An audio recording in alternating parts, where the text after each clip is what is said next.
Doctor Who The Ice Warriors, the 10th story of the second Doctor, is written by Brian Hales and starring Patrick Troughton, Fraser Hines and Deborah Watling. So apparently, despite part 2 and 3 are missing as of time of recording, they still existed in BBC archives and they managed to recover part 1, 4, 5 and 6 in 1988 in Villa's house in Ealing, only because everything was being cleared out while BBC Enterprises was in the middle of moving out of the building. Oh yeah, you may notice that the word episode has been removed, so it's just numbers and words. We got a nice opening with a choir sound.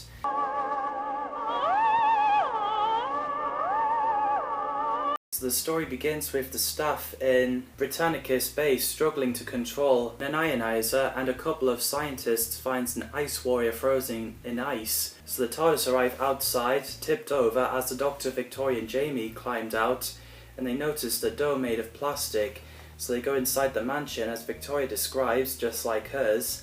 The TARDIS team gets given a badge. So the Doctor lets himself in the ionizer control room and helps the staff to control the ionizer. 1379. 1379? Excuse me.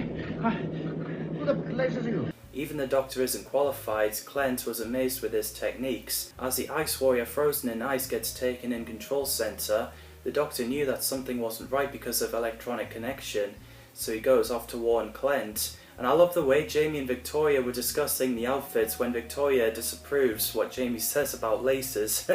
We get an intense cliffhanger when the ice is melting and an ice warrior was moving. So in the missing episode part 2, Jamie gets knocked out and Victoria gets taken away by an ice warrior. Jamie!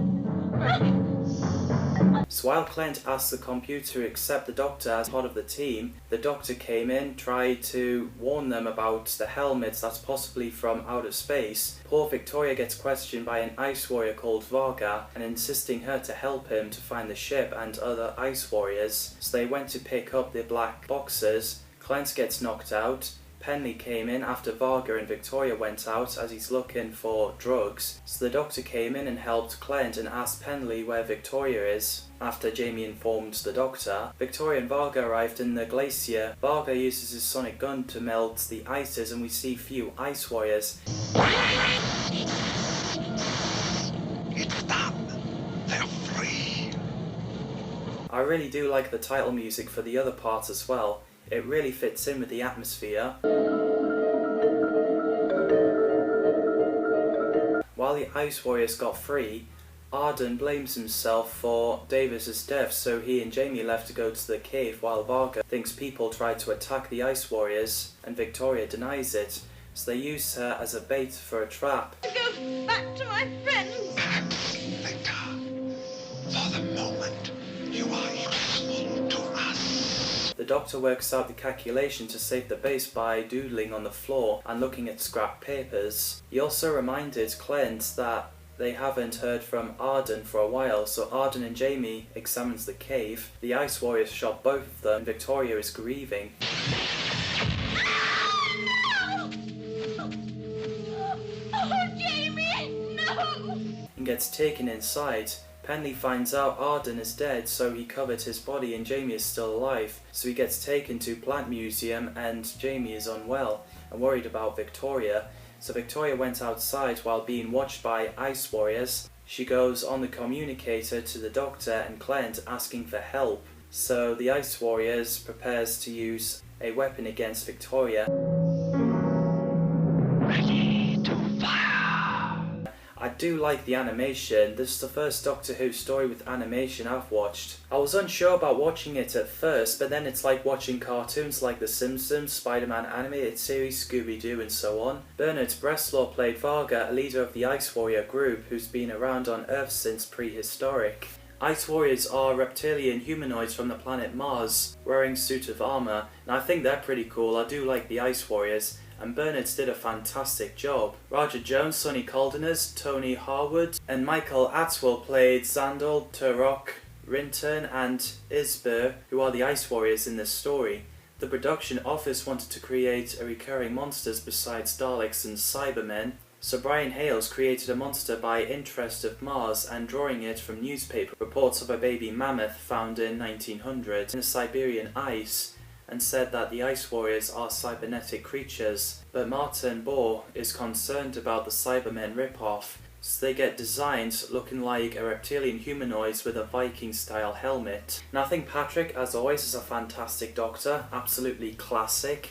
I do love Fraser Hines as Jamie McCrimmon. I buy him as one of the Doctor's best friend. And I do love Deborah Watling as Victoria Waterfield. Her acting is brilliant when she shows her fear of the Ice Warriors. Peter Barkworth played Clent, who's the leader of Britannica Space in the year 5000, who only trusts computers over humans. Wendy Gifford played Jan Garrett, who's Clent's assistant. George Waring played Arden, who's an archaeologist. Malcolm Taylor and Peter Diamond played Walters and Davis, who's also Clent's assistant. Angus Lenny played Storr, a scavenger who lives in a plant museum. Peter Sallis played Eric Penley, a scientist. Peter Sallis later recalled when Patrick Troughton was playing Doctor Who, "I was cast in an episode called Doctor Who and the Ice Warriors. I played an Ice Warrior, which to put it simply was casting me rather than dangerously, especially on Peter Barkworth. Was appearing with me, so you had two professional gigglers who lay down their lives to get a giggle if they could manage it. We tried to make it as seriously as we possibly could, but it was very difficult. At one point we were confronted by a grizzly bear, which emerged from behind a huge rock polystrine and bore down on us. There were no stunt doubles, so instead of having the huge grizzly called for in the script, the BBC chose a small baby grizzly. It was a charmer. It was about 3 or 4 feet long, with a sweet nose and temperament, but the director thought that if they shot it in close-up it would fill the screen and therefore produce a moment of high tension. I'm sure the BBC meant well, and I hesitate to draw their attention to it, but if you can imagine this baby bear that everybody in the studio wanted to give a squeeze to even filling the screen with, it wasn't going to turn it into a monster. It stayed just a cuddly baby bear." Roy Skelton voiced Eco, the computer in Britannica Space. In the centre of the control room was the prop for the computer, operated from inside by an actor. 3 total operators operated the prop at different points during the story's production. Filming started on 25th of September 1967 and finished on 25th of November 1967. The base control room, filmed at Lime Grove Studios, used table prop scene in the Sensorites and was decorated with oscilloscopes. The scientists' costumes were also designed by Martin Bohr, described as psychedelic. Bohr designed them under the idea that clothes in the future would be sprayed onto a person.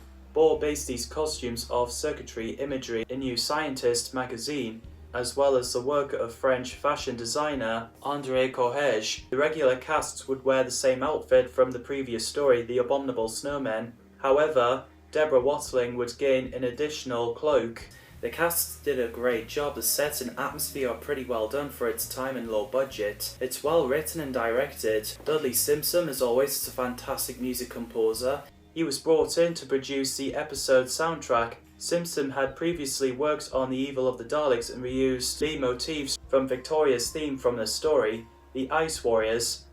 The creatures had predominantly percussion-heavy music play in the several scenes where they appeared on screen.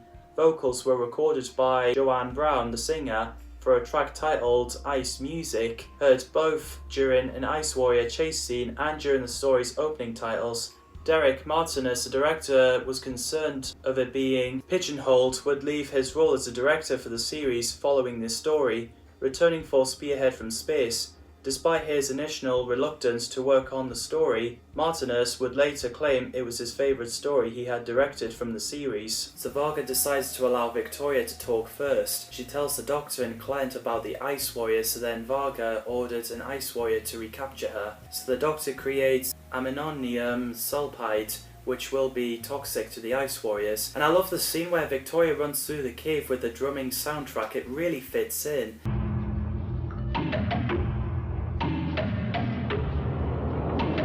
So as the Ice Warrior grabs Victoria, the snow rock fell on them and crushed the Ice Warrior, and Victoria is alive and stuck as she calls for help, and we learn that Jamie is paralysed so he can't move. Storr finds Victoria and set her free, so she tells him that the Ice Warriors are against the scientists. As he offers the Ice Warriors to help, he gets killed.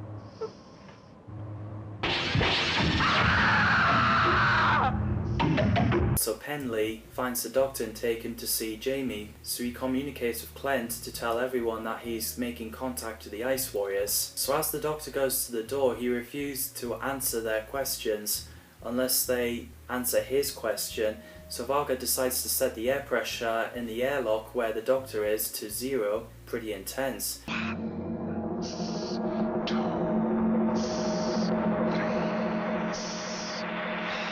So the Doctor agrees to answer their questions, and it was funny when he walked in, and then as he noticed another Ice Warrior, he tried to walk out but the door closed. Thank you very much. That's very civil of you. Oh, my You word. claim to be able to help us. We get a creepy moment where a wolf howls and there's a bear. While Penley drags Jamie, it's so scary when the bear attacks Penley, but at least he tranquilizes on the bear. The Doctor tries to give the Ice Warriors the information about the engine blow-up, but the Ice Warriors won't either confirm or deny about making up of their engine. Computer tells Clint and his crew to wait, prepare the ionizer, and contact will control. Finally, it's got logic. So Victoria pretends to cry for distraction, but as Varga tries to press the fire button, the Doctor is struggling to move his hand away.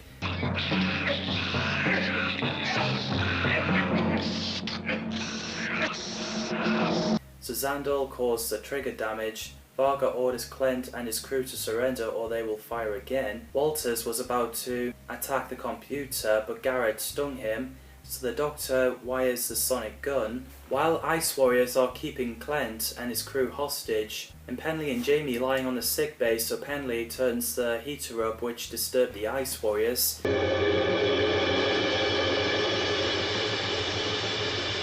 So after the Doctor fires a cannon and causing control room damage, Victoria goes straight back to the TARDIS because apparently Deborah wasn't available to film the rest of her scenes in part 6, which I have no idea, but never mind. So after the Doctor helps Penley up and crew waking up, the Doctor suggests not to trust the computer because of its problems. So everyone operates the controls. Ice Warrior's ship has got destroyed with the Ice Warriors inside. So in the end, Clint thanked Penley, but didn't thank the Doctor and Jamie as they've already disappeared off and the TARDIS dematerialised. So yeah, I think the story works really effectively. Like I said, the sets, costumes and everything is nicely done. I really enjoyed the story. What did you think of the story? Drop your thoughts in the comments down below. Thanks as always for watching, people. See you in the next video.